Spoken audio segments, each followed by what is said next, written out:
everybody, my name is Victoria. Welcome back to my channel, and today I'm talking to you about all of the books that I read in spring. So I didn't do a wrap-up for the last 3 months, and I thought about doing it a couple times, and I just have only been reading like 2 to 3 books per month. So I was like, you know what, instead of trying to wrap up at the end of a month and only have a couple books to talk about, I figured I would just wait till the end of the season. So that's what I did. Honestly, might keep that format going forward if I continue to read at the pace that I'm reading. So we'll see how I like it. But yes, this is all the books that I read in March, April, and May, and including books that I DNF'd, and also books that I made progress in and have not finished yet.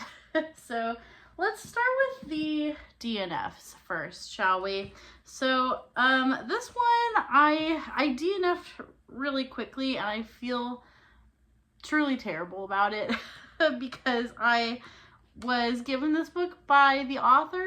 He reached out and wanted to send it to me, and I said yes, but I very quickly decided that I was just not going to vibe with this book.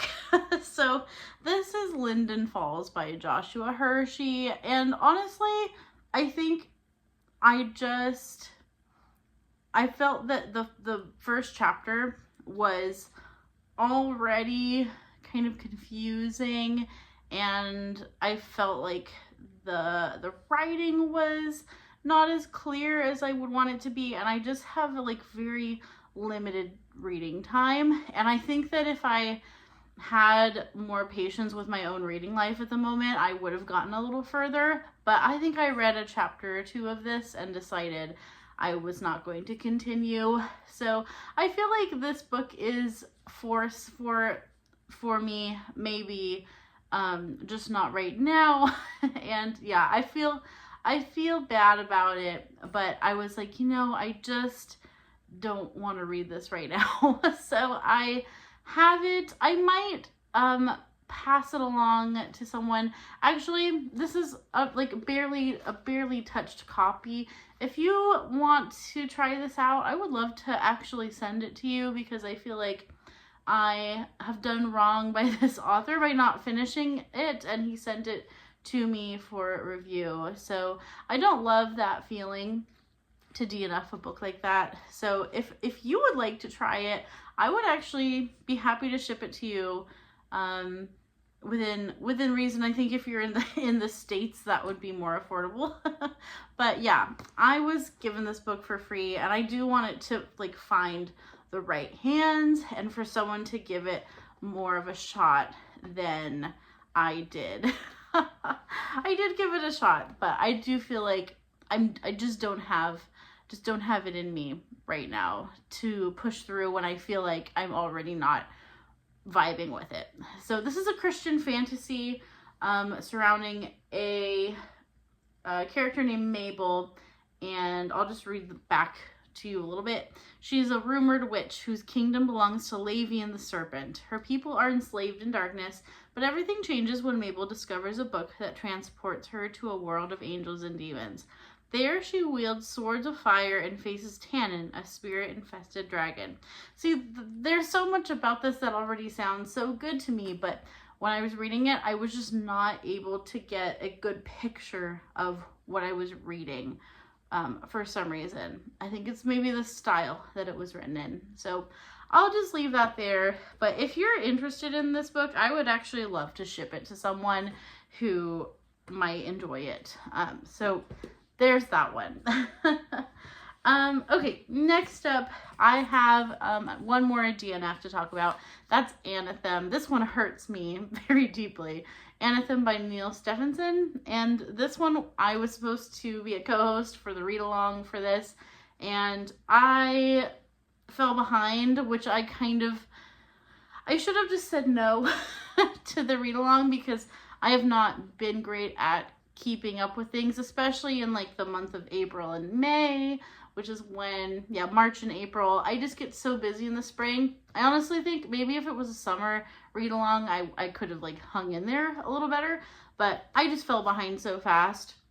And not only did I fall behind, I just felt like I personally wasn't invested enough in the story to continue. I've really wrestled with that decision because Christy loved it. Christy Lewis from Dostoevsky in Space, she gave it like 5 stars, and I was like, oh man, I feel like I'm missing out. And then Rich, this is one of his favorite books, and I was just like, I want to like it. I want to. I don't know if it was a timing thing. It's actually the second time I've tried to pick this up, and I don't, again, there's like a limit with my patience right now, and I think it's just because of where I am in life. I think I don't have the patience to stick with things that I'm not jiving with pretty quickly. So I feel like this falls into kind of a similar category as far as like why I put it down. I did give it a good shot. I got like 150 pages in maybe, and I was like, you know, at this point, if I'm still just not caring about what's happening or like what's going to happen, I was just really struggling. It's very it's very what's the word? Esoteric? Is that the word? Very heady. It's very intellectual, maybe is more what I'm trying to say. It's a very intellectual sci-fi read, and it asks a lot of the reader, and I just, it asked too much of me for this moment of my life. So I'm putting it down for now. I might just keep my copy for another day. I still don't want to say never on this one, but I think I need to be in a place where I'm not balancing other things at the same time. And I have to be in a place where I'm okay very much taking my time, and I'm just like, I feel too stressed to like, I don't know, I feel like this might take me another year.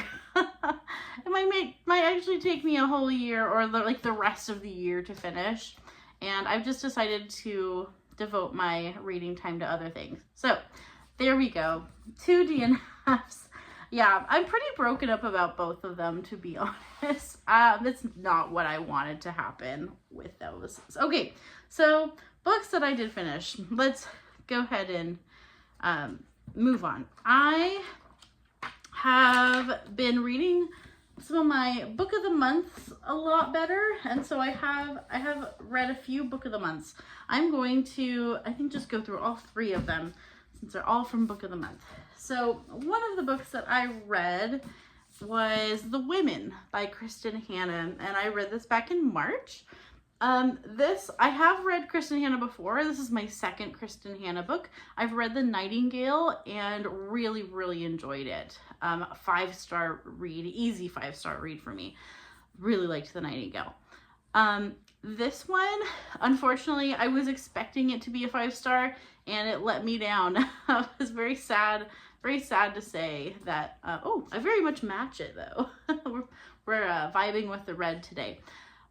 This one had a lot of things I liked about it. I really enjoyed the scenes of war, actually, and I feel like that enjoyed is a weird word. Like, there's a lot of like very brutal, heart-wrenching scenes when they're actually in Vietnam in the story. So let me back up. This is about Vietnam veterans and kind of what it was like to be on the grounds in the Vietnam War, and then also what it was like to come home. And not only what it was like for the men, but more specifically what it was like for the women who were in Vietnam. And they came home and were probably treated even worse in many ways than the men were, because they were basically not believed that they were even there. There was a narrative of like there was no women in Vietnam, and so the nurses who came back felt they really struggled with that. And so this is following a nurse who was in the Vietnam War, and what that meant for the rest of her life, and how the experience affected her, and how she was treated when she came home. So I loved that aspect of it. I love the concept of this book. I thought it was really well done in that area. The part that was tainting it for me was the main character. Her name is Frankie. Her love life. I feel like this book had a real big emphasis on her love life when it didn't need to. And not only that, but I felt like every man she came in contact with and had any involvement with, almost every single one was unfaithful to someone else while they were with her. And that's like a big part of the book. And I get kind of tired of that. And also there is a man who would promise like a more healthy relationship, and she rejects him, but she wants these other guys. She wants another person who is not being faithful to her, and she just makes a lot of bad life choices. And I get that like is probably part of her experience of like, she comes back from the war. Even in the war, she's making bad romance choices though. And it was kind of like, well, every man is cheating on his wife while he's at war. And I was like, no, that's not true. I personally can't believe that that's true. But this book made it seem that way. It's like literally every man is cheating on their wife while they're away. And I didn't appreciate that. And I didn't think it was necessary. I just didn't think it needed that. It was a weird choice. And then the way that it ends and how she like ends up with her happily ever after was really like eye-rolly. I just think I rolled my eyes really hard at the end.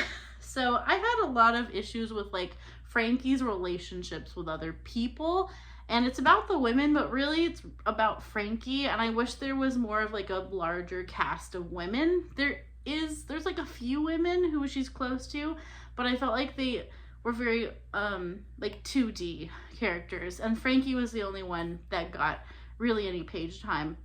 And I was like, well, it's called The Women. Let's give the other women some depth and page time. But yeah, this just, unfortunately, it dropped the ball on a lot of things, and it kind of changed my perspective of this book, where I went into it thinking it was going to be a 5-star, and it very much was not.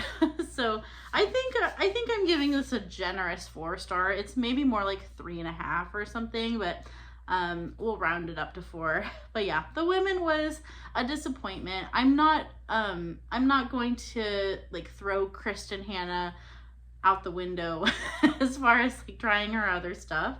I will try her other books as well. I have 1 or 2. I think I have one on my Kindle, and I think I have another physical one also, but they're like a lot older. They're more in her like romance writing era. She kind of started more as a romance writer, and then she's more known for the historical fiction. So I don't know, I did not like the romance here. So I'm a little worried now about reading her actual romance books, but we'll still give it a go. We'll still try it. So yeah, Kristin Hannah, The Women, a bit of a disappointment, but not a bad book. And I think if the concept interests you, and a book about Vietnam interests you that follows the women, a little bit of a different perspective, I would say go for it. But yeah, just know that the relationship parts of it are a little bit cringy. Speaking of romance, next up, I read a pure romance novel that I got from Book of the Month. This is like a 2025 release, so very current, and that is First Time Caller by B.K. Borison. And I wish I could say that I loved this. I really do. This wrap-up is breaking my heart right now. Which begs the question, do I even like books from Book of the Month? Because I've not had a good experience lately. So First Time Caller is, it was pitched as a Sleepless in Seattle kind of modern retelling. Not exactly retelling, but it was compared to Sleepless in Seattle. It's about a man and a woman who connect over a radio show. And I was like, yes, sign me up. Hello, Sleepless in Seattle was a movie that I grew up watching, and like that just sounded all kinds of cozy and wonderful. This one I really liked. Again, it's just like the women. I really liked a lot about it. I do think B.K. Borison is a good writer. I thought it was written well. The characters are really endearing, like right off the bat. And particularly our main character is definitely one of the best female main characters in a contemporary romance book that I've read. I think she's really fun to follow. She's very independent, and she's kind of like, I don't really need a man, but a man would be nice. And I appreciate that. She has like zero toxicity to her whatsoever. And so that part I really liked. I thought the author spent a lot of time fleshing out our main character. What's her name? Oh, Lucy. Lucy is her name. So I thought Lucy was really lovely to follow. Really enjoyed her. Unfortunately, because she was such a well fleshed out character, I feel like this author dropped the ball with the male interest. His name is Aiden. I felt like he had no personality whatsoever. He sort of has something that you are supposed to like feel sorry for him about, and he's like, Lucy is the strong character here, and then Aiden is like kind of like broken. He needs to like go through some therapy, and I just felt like I was like, Lucy, you deserve better, because Aiden to me felt like he needed to deal with his life first, and I didn't feel like he was a good match for Lucy, because Aiden was sort of like a pouty baby. That's really harsh. It's probably not that bad, but to me, I was like, no, Lucy deserves the best, and I didn't feel like Aiden was the best, so I really had a hard time with that in this.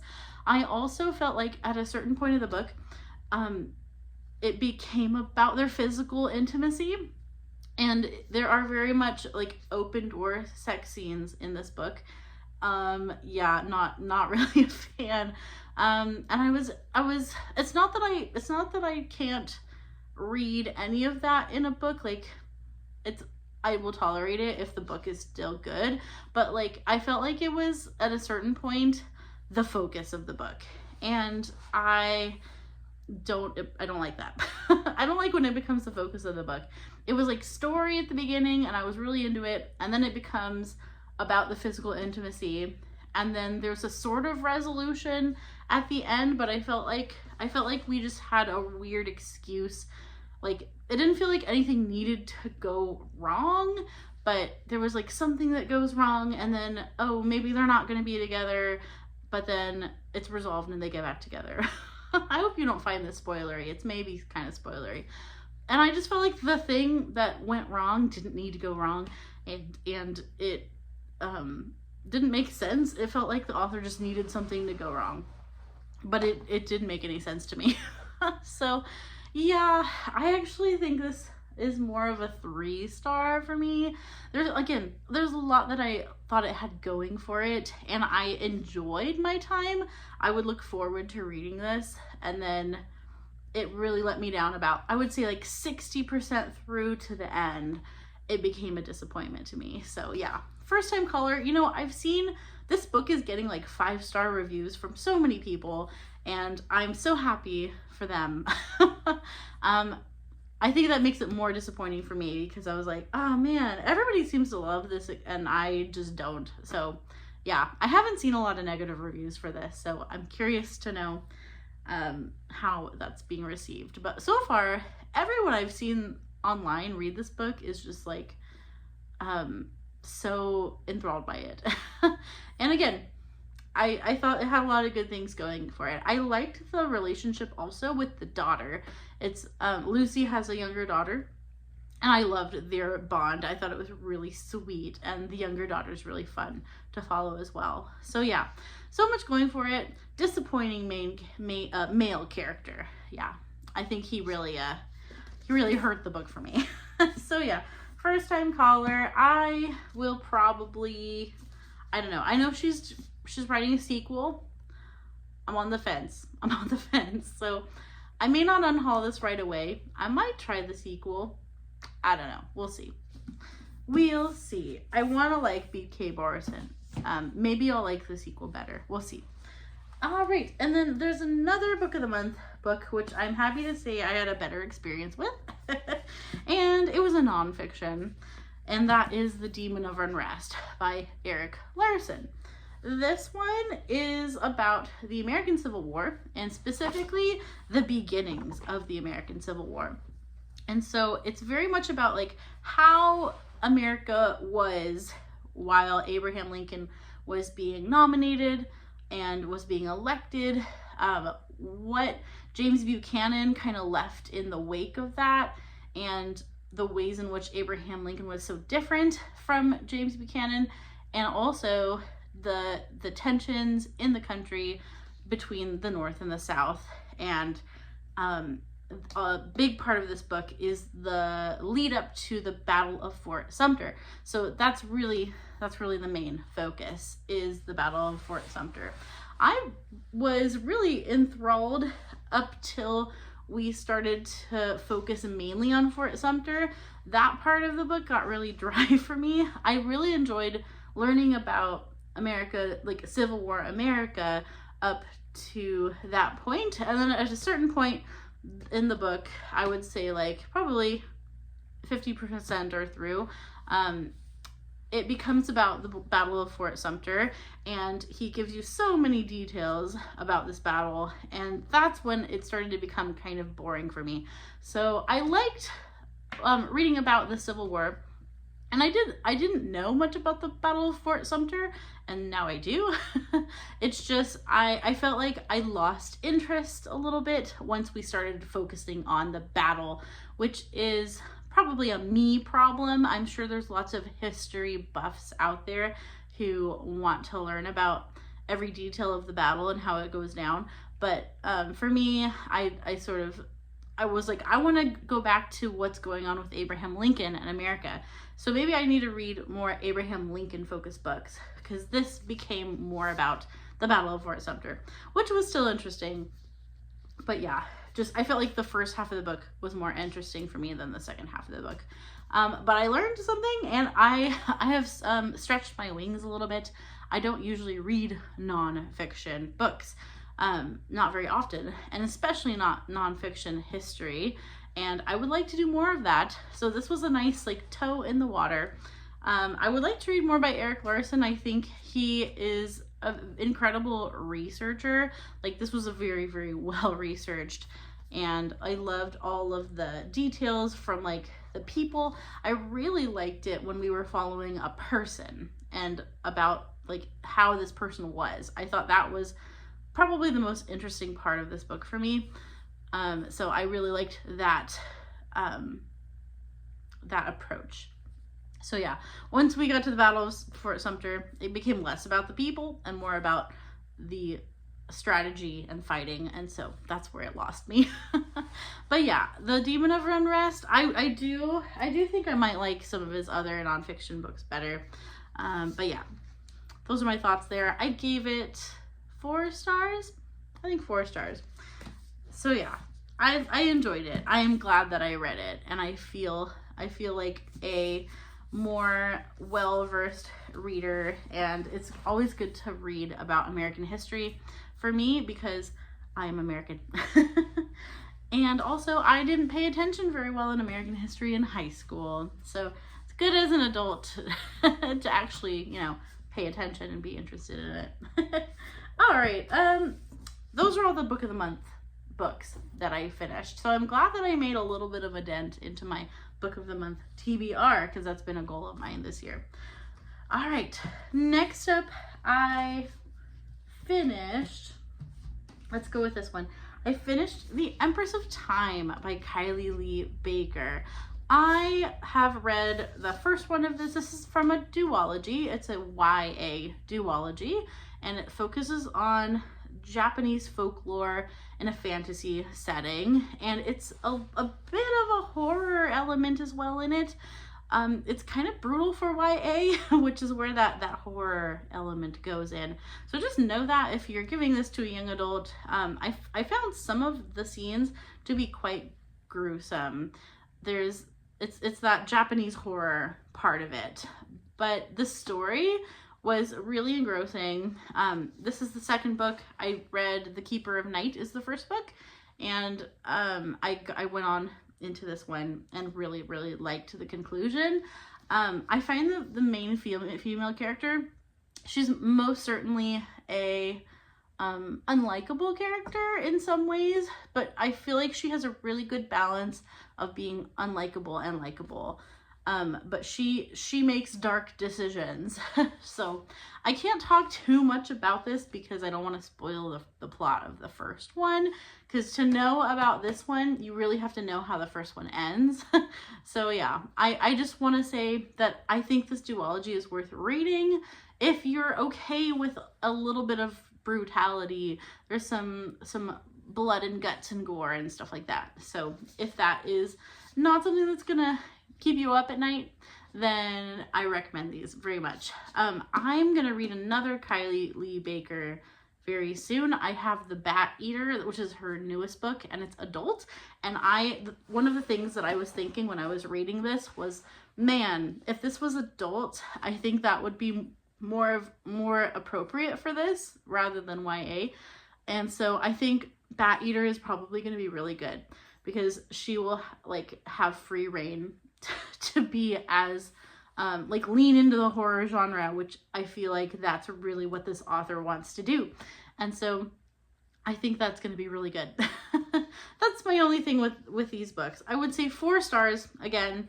I really, really enjoyed it. I thought the romance also I really liked. It never like made me cringe too hard. It is a YA and they tend to have a romance element. This one did too. It's a little bit similar but different enough from the first book that I was still interested in it. So yeah, I really liked this duology. My only complaint is I think if it was adult, it probably would have been even better, but I enjoyed it very much. And then right at the end of May, I completed the 3rd book in the Hitchhiker's Guide to the Galaxy series, and that is Life, the Universe, and Everything by Douglas Adams.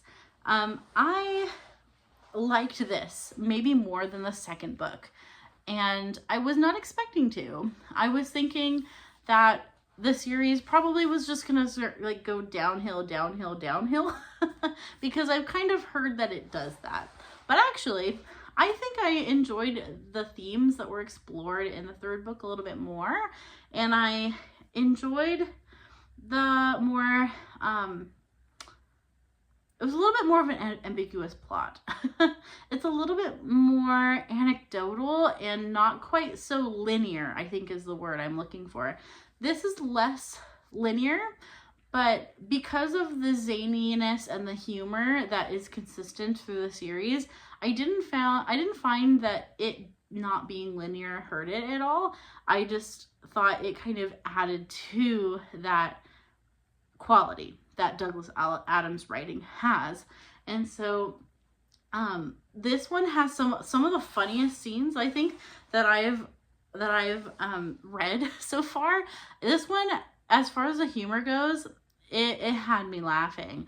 I really, really enjoy how it begins and how it ends. Again, I'm not trying to spoil anything, but just some of the funniest scenes I think, in my opinion, so far have been in this book. So I really liked that. And you do follow the same characters. I think I liked that we followed a different main character. We follow more of Arthur in this one, and in book 2 you follow more Zaphod, and I just don't like Zaphod very much. He's kind of an obnoxious character, and so we spend a lot more time with Zaphod in the 2nd book, and I liked spending more time with Arthur in this one. And yeah, I just it makes me smile just thinking about this. So I really, really liked this third volume. It's just really hard to talk about books in a series. I just don't want to spoil people for anything. But yeah, a very non-linear kind of plot, but I enjoyed kind of the bigger scope things about life, the universe, and everything that it explored. And the humor is still on point for me personally. And humor is very subjective. Not everybody finds these books as funny as I do, but I just love the British humor and the absurdity and the zaniness. Zaniness? Is that a word? I don't know. It is now. Yes. So I will be continuing. I have heard book 4 and 5 are not so good, but it's not going to stop me. I'm still going to go on. Oh, 4 stars also. It was a very 4-star spring, as you can tell. That's what we're calling it. 4-star spring. Did I have any 5 stars? Oh no, I didn't. I didn't have any 5 stars. No wonder I felt like it was not a successful reading time. No wonder. No 5 stars to talk about. However, I also want to mention this one because I think it's unfair that I read 700 pages of another book and I can't count it towards my spring reading. But I read 722 pages of Words of Radiance. So if you're wondering why I'm reading so few books, it's partly because of this. It's this book's fault. So I read like basically 2 more books. 722 pages, and I'm still not done with it. So I did make a very good chunk of progress in this. So I just got to part 4, if you're wondering. I just got to part 4. This is a reread. I have read these before, but I've been rereading them, trying to get to Wind of Truth. It's been a longer process than I meant it to be. So my goal is, let's finish this like in June. Let's do it. I think I can do it. I think I can do it. It's still like 300 pages though, but I think I can do it.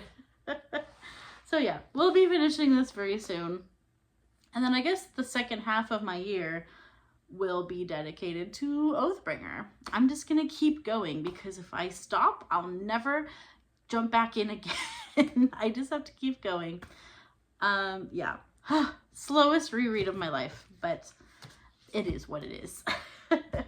All right, so those are all of the things that I read this spring. Let me know if you had any thoughts of these books, or if you are interested in reading any of them after I talked about them. Yeah, I'm hoping for some 5-star books for my summer reading. I think they're gonna come. I think we're gonna have some 5-star books. I hope. Thank you so much for watching this video today. If you're not subscribed, I encourage you to do so, and also hit the like button if you liked this video and you made it all the way to the end. And I hope you have a wonderful rest of your day. Let me know some of the books that you read this spring. Maybe what was your favorite book that you read in the spring? I would love to know. Have a wonderful rest of your day. Keep reading great books, and until next time, bye-bye.